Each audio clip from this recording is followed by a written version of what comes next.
Hello my dear student, आप सभी का रुद्र नर्सिंग एक्सप्रेस में हार्दिक स्वागत है। आशा करता हूँ कि आप सभी लोग अच्छे होंगे। आज का हमारे इम्पॉर्टेंट टॉपिक पीडिया के अंतर्गत आज हम लोग बहुत ही इंपॉर्टेंट डिजीज़ क्लब फुट के बारे में डिस्कशन करेंगे। इस वीडियो में हम देखेंगे कि क्लब फुट क्या होता है, इसके क्या प्रकार होते हैं, कौन कौन से एटियोलॉजिकल फैक्टर्स होते हैं, रिस्क फैक्टर क्या क्या हो सकते हैं, साइन एंड सिम्टम्स क्या क्या होते हैं, कैसे इसका डायग्नोसिस किया जाता है, मैनेजमेंट कैसे करेंगे। कंप्लीट कॉन्सेप्ट आपको यहाँ पे हिंदी प्लस इंग्लिश में समझने को मिलेगा। यदि आप चैनल पर पहली बार विजिट कर रहे हैं, चैनल को एक बार एनालाइज जरूर करें। यदि मेरे द्वारा बनाए गए कंटेंट आपके लिए हेल्पफुल होते हैं तो चैनल को सब्सक्राइब जरूर कर लें और साथ में नोटिफिकेशन बेल को दबा के ऑल पर क्लिक कर लें ताकि आप सभी को हमारे नर्सिंग से रिलेटेड वीडियो का नोटिफिकेशन सबसे पहले मिल सके। यदि आप इस वीडियो का PDF डाउनलोड करना चाहते हैं तो आप हमें टेलीग्राम पर फॉलो कर लें, उसका लिंक मैंने डिस्क्रिप्शन बॉक्स में दे दिया है। तो चलिए टॉपिक को स्टार्ट करते हैं। तो सबसे पहला हमारा पॉइंट है another name for club foot is talipes equinovarus. ठीक है, याद रखिएगा क्लब फुट को हम टैलेप्स इक्विनोवायरस के नाम से भी जानते हैं, राइट। चलिए नेक्स्ट हमारा पॉइंट है club foot is a common congenital condition. याद रखिएगा क्लब फुट जो डिजीज होती है ये कैसी डिजीज है, कंजेनाइटल डिजीज है, यानी कि जन्मजात डिजीज होती है। क्लियर है। चलिए अब हम बात करते हैं डेफिनेशन की। तो club foot is a deformity in which the babies foot और फीट टर्न इनवर्ड। ठीक है, ये क्या होता है, क्लब फुट एक डिफॉर्मिटी होती है, यानी कि विकृति होती है जिसमें बच्चे का पैर या टांगे जो होते हैं वो अंदर की ओर मुड़ जाती है। कहाँ की ओर मुड़ेंगी, अंदर की ओर।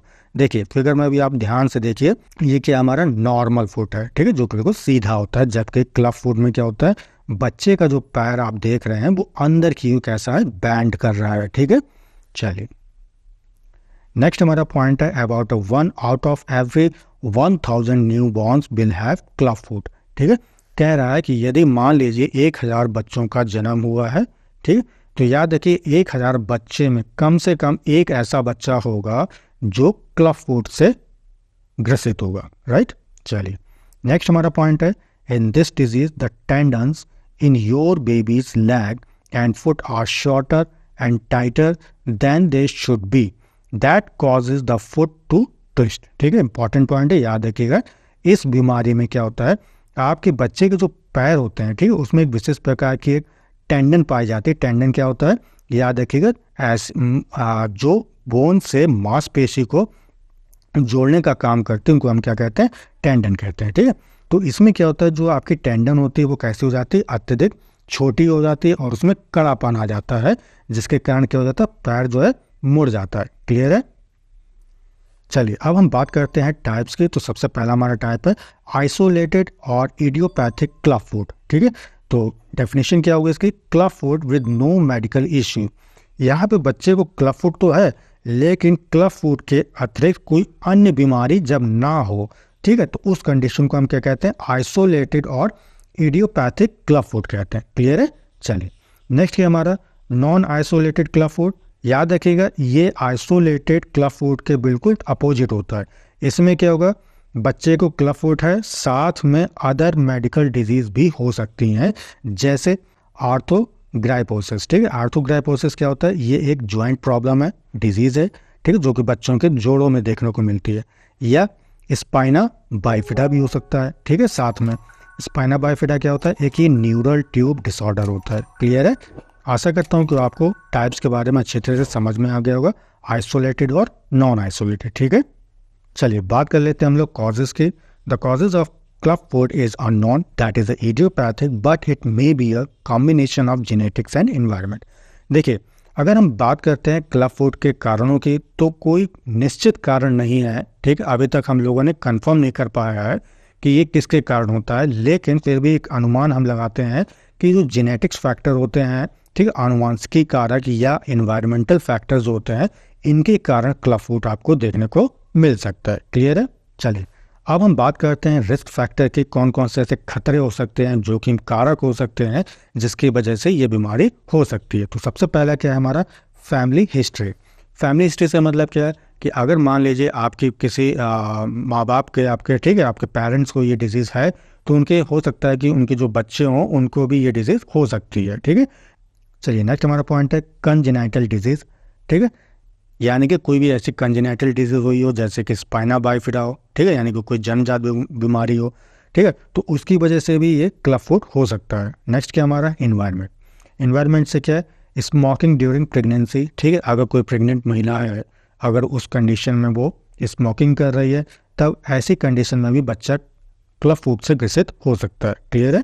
चलिए नेक्स्ट हमारा पॉइंट है not enough amniotic fluid during pregnancy, ठीक है, प्रेगनेंसी के दौरान जो एमनियोटिक फ्लूइड होता है, यानी कि बच्चे के चारों ओर जो फ्लूइड होता है, जो बच्चे की रक्षा करता है, प्रोटेक्ट करता है उसको, ठीक है, उसकी कमी हो, ठीक, तो उस कंडीशन में उसको जो है क्लब फुट हो सकता है। ठीक है, याद रखिएगा जब एमनियोटिक फ्लूइड की पर्याप्त मात्रा ना हो या बहुत ही कम हो, तो उस कंडीशन को हम क्या कहते हैं, ओलाइगो हाइड्रोएमनियोस कहते हैं। क्या कहते हैं, ओलाइगो हाइड्रोएमनियोस कहते हैं, राइट।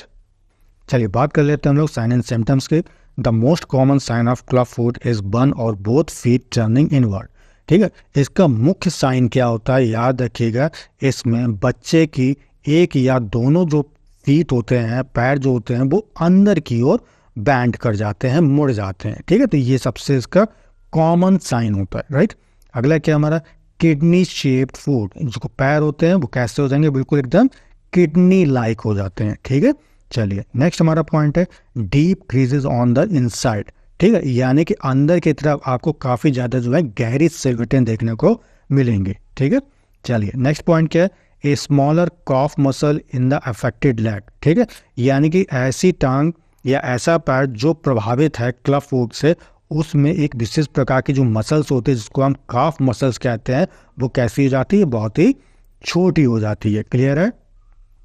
नेक्स्ट हमारा पॉइंट है शॉर्टर फुट, पैर कैसे हो जाते हैं, छोटे हो जाते हैं। ठीक है, चलिए अगला क्या हमारा पॉइंट है एंकल स्टिफनेस, जो टखना होता है उसमें आपको अकड़न देखने को मिलेगी। ठीक है, lack of full range of motion in their foot, ROM का यहाँ पे पूर्ण रूप से अभाव होता है। ठीक है, रेंज ऑफ मोशन से मतलब क्या है, उसमें मूवमेंट जो होता है पैरों में वो आपको देखने को नहीं मिलेगा। क्लियर है। चलिए बात कर लेते हैं हम लोग डायग्नोसिस के, कैसे इसको जो हम लोग कंफर्मेशन देते हैं। तो सबसे पहला हमारा अल्ट्रासाउंड के द्वारा, ठीक है, दूसरा क्या है एक्सरे के द्वारा। चलिए अब हम बात करते हैं मैनेजमेंट के, कैसे जो है इसका प्रबंधन किया जाएगा। ठीक है, तो याद रखिएगा यहाँ पे हम जो मैनेजमेंट करते हैं, इसका जो ट्रीटमेंट करते हैं, स्ट्रेचिंग एंड कास्टिंग मेथड, ठीक है, इसको हम पॉन्सेटी मेथड भी कहते हैं, इसके द्वारा हम लोग यहाँ पे उसका ट्रीटमेंट करते हैं। ठीक है, तो देखते हैं कि पॉन्सेटी जो मेथड होता है उसमें कौन कौन से स्टेप्स होते हैं या उसका क्या प्रोसीजर होता है। क्लियर है।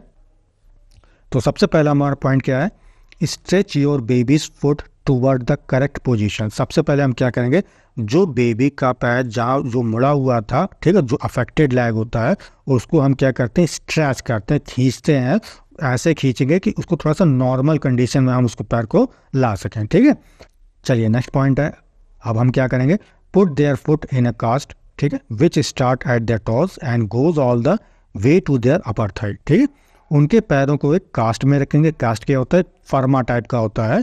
ठीक है, उसमें रखेंगे, जो उनके पैरों की उंगलियों से देख, जैसे कि आप फिगर में भी देख रहे हैं, ठीक है, पैरों की उंगलियों से स्टार्ट होता है और कहाँ तक रखेंगे उसको, हम कास्ट को ऊपरी जांघ तक रखेंगे। ठीक है, कहाँ से शुरू होगा, याद रखिएगा, पैरों की उंगलियों से शुरू होता है और ऊपरी जांघ तक जो है आपका ये कास्ट रहेगा। कास्ट क्या एक तरह का प्लास्टर होता है, ठीक है, पीओपी होती है, याद रखिएगा। चलिए नेक्स्ट पॉइंट है reposition and recast your baby's foot once a week for several month.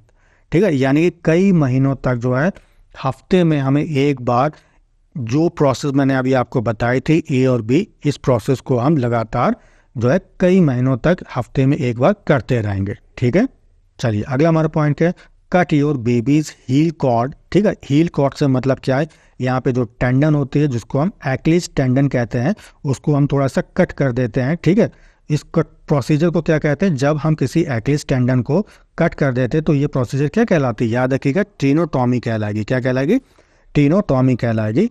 This tendon connect their heel to their calf muscle. इसका काम क्या होता है, जैसे कि आप ये फिगर में भी देख रहे हैं, ये देखिए यहाँ पे क्या है, ये हमारी बोन है, हील की बोन है। ठीक है, बोन है ये क्या चीज़ है हमारी यहाँ पे, एक्लिस टेंडन है। ठीक है, क्या है, एक्लिस टेंडन, और ये हमारी काफ मसल्स है। तो आप देख रहे हैं कि टेंडन का काम क्या होता है, बोन को किससे जोड़ती है, ये मसल से जोड़ती है। ठीक है, तो होता क्या है कि यहाँ पे हम एक्लिस टेंडन को थोड़ा सा कट लगा देते हैं, ठीक है। और कट लगाने से क्या होता है कि उसके अंदर जो भी स्टिफनेस होती है वो ख़त्म हो जाती है, ठीक है। और चीरा जो भी हम कट यहाँ पे लगाएंगे, याद रखिएगा बहुत ही बिल्कुल छोटा सा चिट लगाएंगे कि उसमें टाँके की जरूरत ही ना हमें पड़े, ठीक है।